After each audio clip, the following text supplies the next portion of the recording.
आदरणीय आमाबुवा, दाजुभाइ तथा दिदीबहिनीहरू, नमस्कार, जोजोलोप्पा। आज देश गम्भीर मोडमा छ। सत्तामा रहेका दलहरूको असक्षमता, गलत निर्णय र कुशासनको कारण हामीले 76 जना नौजवान गुमायौँ।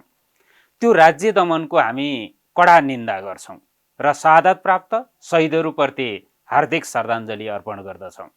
घाइते सम्पूर्णमा शीघ्र स्वास्थ्य लाभको कामना गर्दछौँ। समयमै संवाद र सहमति खोजिएको भए देशले यति ठुलो क्षति बेहोर्नु पर्ने थिएन। त्यसैले आज जेनजी युवाहरूको आवाज सुन्ने, सुशासन, सामाजिक न्याय र राजनीतिक स्थायित्व स्थापित गर्ने सङ्कल्पसहित नेपाली कम्युनिस्ट पार्टी यो निर्वाचनमा आएको छ। हामी देशको सम्मान उच्च राख्दै भौगोलिक अखण्डता कायम गर्दै समावेशी समानुपातिक राज्य प्रणालीलाई संस्थागत गर्न चाहन्छौँ। शिक्षा, स्वास्थ्य, रोजगार यी नारा होइनन्, यी कानुन, नीति र बजेट मार्फत कार्यान्वयन गरिन्छन्।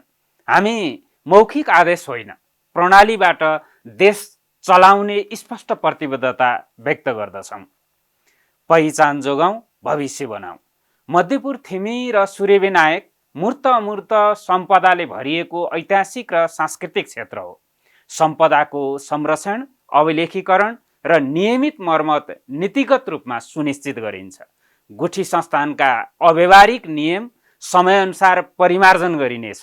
गुठी जग्गालाई सम्पदा मैत्री र किसान मैत्री बनाइनेछ। थिमी, नगदेश र बोडेका लायकूहरू नीलबाराही क्षेत्र धार्मिक पर्यटकीय गन्तव्यको रूपमा विकास गरिनेछ। पार्क सहितको सांस्कृतिक उद्योग ग्राम निर्माण गरिनेछ। राजकुलो संरक्षण गर्दै घट्टेकुला, खोल्सा र राजकुलोको सीमाङ्कन गरी सिंचाई र बस्तीको सुरक्षा गरिनेछ।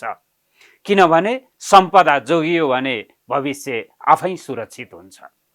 पर्यटन, उद्योग प्रवर्धन, नागरिक स्वरोजगार र स्वावलम्बन। भक्तपुर क्षेत्र नम्बर 2 संस्कृति मात्रै होइन, प्राकृतिक सम्भावनाले भरिएको क्षेत्र हो।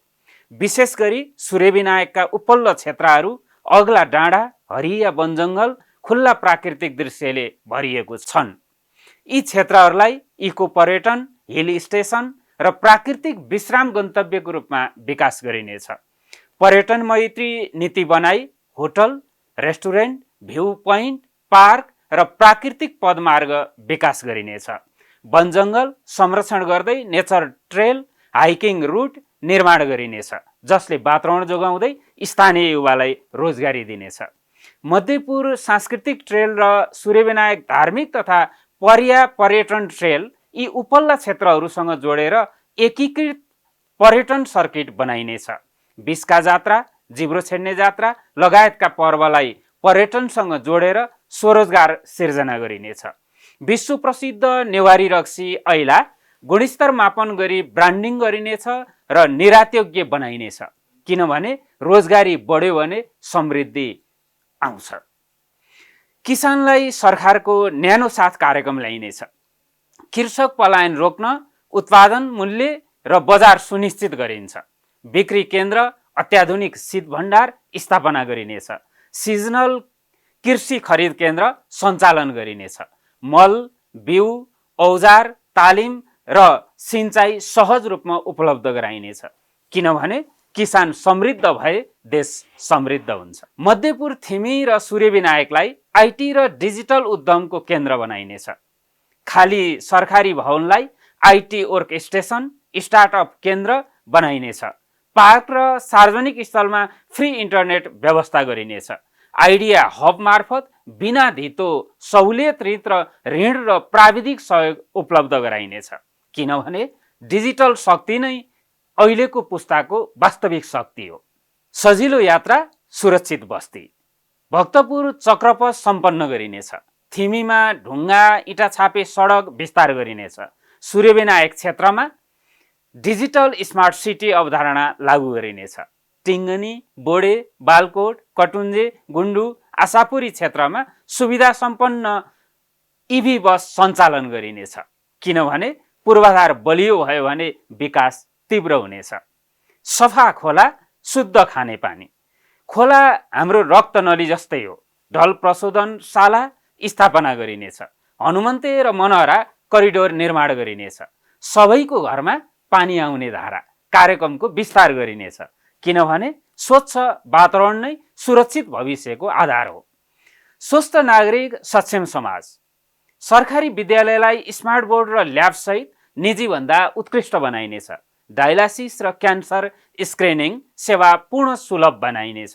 60 वर्ष माथिका नागरिकका लागि घरमै डाक्टर र नर्स सेवा पुर्याइनेछ, किनभने शिक्षा र स्वास्थ्य बलियो भए समाज आफै सक्षम हुन्छ।